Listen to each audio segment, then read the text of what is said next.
Ya, shalom Bapak Ibu. Kita bersyukur pagi hari ini oleh anugerah Tuhan kita boleh ada. Puji Tuhan, terima kasih buat Ci Intan kesaksian yang luar biasa, Tante Siani buat doanya. Saya percaya di tengah-tengah pergumulan kehidupan kita ada tangan Tuhan yang kuat yang memegang kehidupan kita. Jadi kita tidak boleh menyerah, tidak boleh putus pengharapan. Pagi hari ini saya akan menyampaikan satu topik tentang masa-masa di padang gurun. Ibu Bapak yang Tuhan Yesus kasihi, mungkin ada di antara kita yang hari-hari ini sedang mengalami masa-masa di padang gurun. Ya, masing-masing kita punya pergumulan berbeda-beda. Ya, saya akan baca dalam Yesaya pasal yang ke-30 ayat 19 sampai ayat yang ke-21, masa-masa padang gurun, Yesaya 30 ayat yang ke-19. Sungguh hai bangsa di Sion yang diam di Yerusalem, engkau tidak akan terus menangis. Tentulah Tuhan akan mengasihani engkau apabila engkau berseru-seru. Pada saat ia mendengar teriakmu, ia akan menjawab. Dan walaupun Tuhan memberi kamu roti dan air serba sedikit, namun pengajarmu tidak akan menyembunyikan diri lagi. Tetapi matamu akan terus melihat Dia, dan telingamu akan mendengar perkataan ini dari belakangmu. Inilah jalan, berjalanlah mengikutinya, entah kamu menganan atau mengiri. Puji Tuhan Bapak Ibu yang Tuhan Yesus kasihi, hari ini kita mau belajar apa itu padang gurun. Saya tidak berbicara tentang perjalanan bangsa Israel 40 tahun di padang gurun, tidak. Tetapi kita akan melihat apa itu padang gurun, bagaimana kondisi padang gurun. Ya, padang gurun atau padang pasir tidak ada kehidupan di sana. Temperatur pada siang hari bisa mencapai 49 derajat Celcius.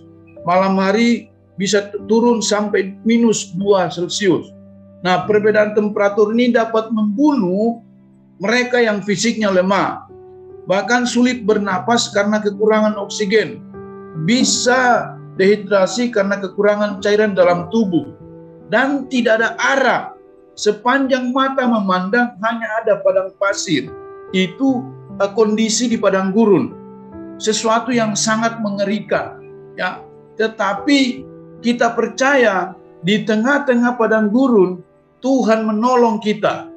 Apa yang menjadi pergumulan Bapak Ibu hari-hari ini? Tadi Ibu Intan sungguh meneguhkan firman Tuhan pagi hari ini. Bagaimana sesuatu yang kita miliki seolah-olah dibawa oleh orang dan kemudian berusaha untuk mencuri sesuatu yang bukan miliknya.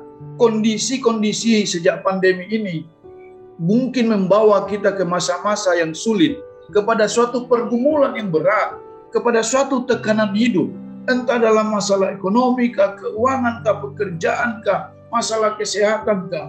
Mungkin kita ada di masa-masa padang gurun, sesuatu yang serba tidak mengenakan, sesuatu yang serba mungkin membuat hidup kita serba susah. Tetapi janji Tuhan bagi kita pada pagi hari ini bahwa Alkitab berkata bahwa pada waktu kita berseru kepada Tuhan, Allah mendengar setiap doa kita.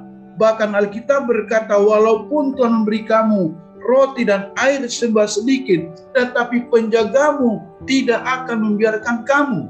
Ini menyatakan bahwa Allah yang kita sembah adalah Allah yang baik, adalah Bapa yang baik, yang senantiasa menuntun langkah-langkah kehidupan kita.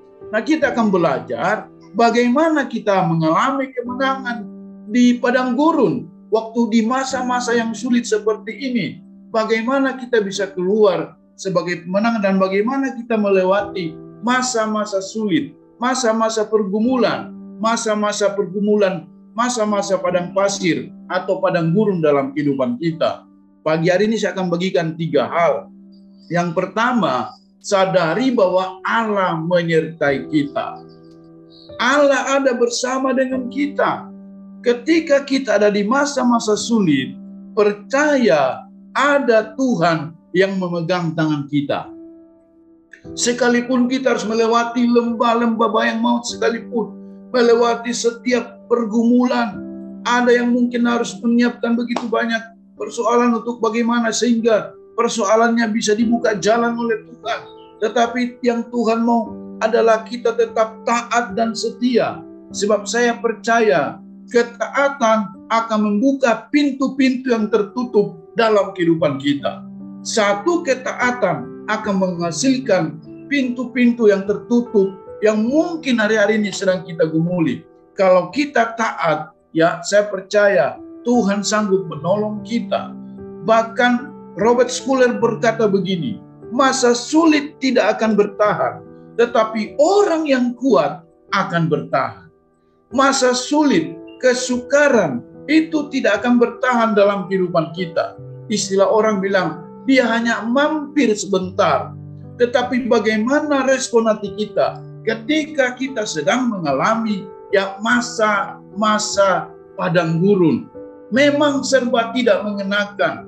Ya mungkin ada di antara kita yang keadaannya serba kok seperti kapan ini bisa berakhir.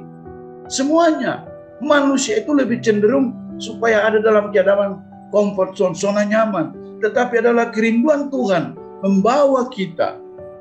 Saya terlalu percaya Tuhan Maha tahu. Tuhan tahu keadaan di padang gurun. Dia lebih tahu daripada apa yang kita pikirkan. Tetapi terkadang Tuhan membawa kita ke hal-hal seperti ini supaya kita sungguh-sungguh berkata dan melihat bahwa Tuhan yang kita sembah adalah Tuhan yang baik. Adalah Bapa yang tidak pernah meninggalkan kita. Adalah penolong yang setia. Di waktu kita bergumul, saya terlalu percaya kita tidak bergumul sendiri. Tetapi Dia ada dan turut merasakan apa yang menjadi pergumulan kita. Oleh sebab itu mari kita menyadari bahwa penyertaan Tuhan, tadi pujian, penyertaan-Mu sempurna. Ya, penyertaan Tuhan itu sempurna. Dia menyertai kita dalam segala situasi, dalam segala keadaan. Tuhan penjaga Israel, Alkitab berkata, tidak pernah tertidur dan tidak terlelap penjagamu Israel. Jadi jangan sampai kita lemah, tetapi percaya bahwa Dia menyertai kita. Yang kedua, padang gurun tidak akan mengalahkan kita, Bapak Ibu.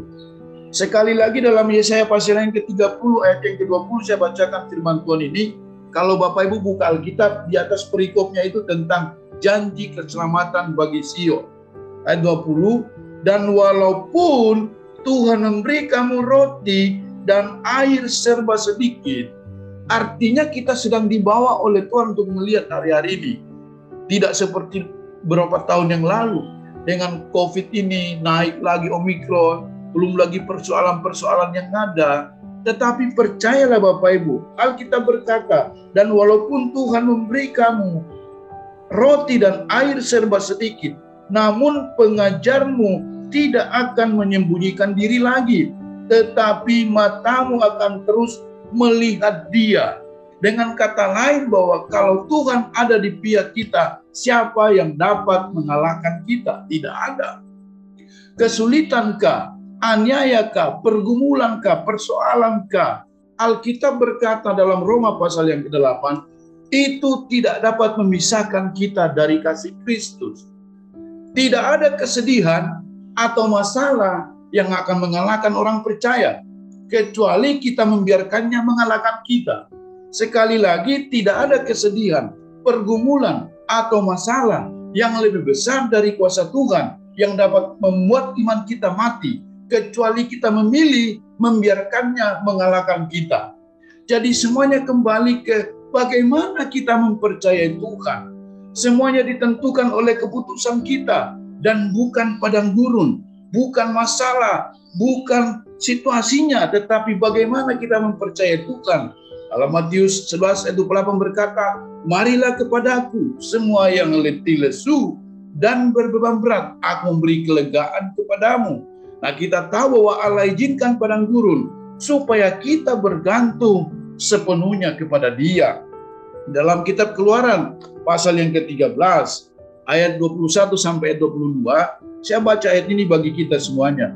Tuhan berjalan di depan mereka pada siang hari dalam tiang awan untuk menuntun mereka di jalan, dan pada waktu malam dalam tiang api untuk menerangi mereka, sehingga mereka dapat berjalan siang dan malam dengan tidak beralih. Tiang awan itu tetap ada pada siang hari dan tiang api pada waktu malam di depan bangsa itu. Menarik sekali kebenaran firman Tuhan ini, bahwa di masa-masa padang gurun ada penyertaan Tuhan.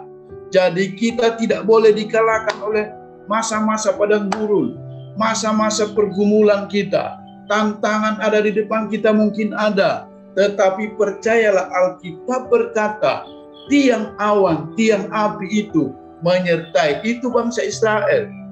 Nah, kita tarik benang merahnya dalam kehidupan kita hari-hari ini. Percayalah, kalau bangsa Israel ditolong, saya percaya kita yang hadir pada doa pagi hari ini ditolong Tuhan. Kita yang hadir hari ini di tengah-tengah pergumulan kita, ada Tuhan yang menyertai kita. Jadi kita tidak boleh dikalahkan oleh masa-masa kesulitan, oleh pergumulan, oleh persoalan yang kita sedang alami hari-hari ini. Saya sampaikan khotbah ini ketika, kalau tidak salah minggu lalu, hari Sabtu, kami sharing di Dewasa Muda. Dan saya tidak menceritakan ini, tetapi ada satu anggota yang bergumul. Ya, dia berkata bahwa saya sedang bergumul dalam masalah kehidupan, tetapi kami selalu menguatkan, dan dia angkat ayat ini. Dan saya bilang, ayo tetap percaya kepada Tuhan, bahwa sekalipun Tuhan memberikan kita roti dan air serba sedikit, tapi penjagamu tidak akan membiarkan kamu. Amin buat firman Tuhan. Apakah Tuhan itu pelit? Oh tidak, dalam konteks ini sebenarnya mengajar kita supaya kita sadar dan kita selalu mengucap syukur bahwa tangan Tuhan itu tidak kurang panjang untuk menolong kita. Telinga Tuhan tidak kurang tajam untuk mendengar setiap seruan kita. Tetapi yang Tuhan rindukan adalah kita balik kepada Tuhan. Hari-hari ini ada banyak orang yang sudah mulai imannya sudah terkikis oleh masalah, oleh pergumulan. Ada yang sudah mulai meninggalkan pelayanan, ada yang mau mundur dalam pelayanan, ada yang sudah mulai lemah. Tetapi ada sukacita bagi kita pada pagi hari ini. Ada tangan Tuhan yang kuat, yang menolong kita, memampukan kita melewati setiap badai dalam hidup ini. Bagaimana kita menang atas masa-masa padang gurun? Yang pertama, ingat, penyertaan Tuhan selalu ada dalam hidup kita. Yang kedua, padang gurun tidak boleh mengalahkan kita. Yang ketiga, yang terakhir yang saya mau share pagi hari ini adalah kita harus sungguh-sungguh percaya bahwa di balik persoalan, di balik pergumulan kita, di balik tantangan kita, kita harus yakin bahwa Allah sanggup menolong dan memberikan kita kekuatan, bahwa di padang gurun ya ada penyertaan Tuhan, ada perlindungan Tuhan yang sanggup menolong, memberikan kita kekuatan sehingga kita tidak putus pengharapan, tetapi kita tetap percaya. Jangan putus asa dengan padang gurun. Jangan putus asa dengan persoalan Bapak Ibu hari-hari ini. Ya, Tuhan berjanji membuat jalan di padang gurun serta sungai-sungai di padang gurun. Nanti baca Yesaya 43 ayat 19. Tuhan berjanji menyertai kita dalam melewati masa-masa kesulitan ini. Bahkan Tuhan menyediakan kebutuhan kita walau kita harus melewati masa-masa di padang gurun. Kerinduan saya dan kerinduan kita semua yang pagi hari ini dalam hari, apapun yang menjadi pergumulan kita, apapun yang menjadi persoalan kita, jangan putus asa, jangan kehilangan pengharapan akan janji Tuhan, karena kita percaya sedikit lagi Tuhan membuat jalan, Tuhan membuat sungai-sungai, Tuhan mencukupi kebutuhan kita. Saya tidak tahu apa menjadi pergumulan Bapak Ibu hari-hari ini, tetapi yang kita tahu, kita punya Allah yang hidup, yang sanggup menolong dan memberkati kita semuanya.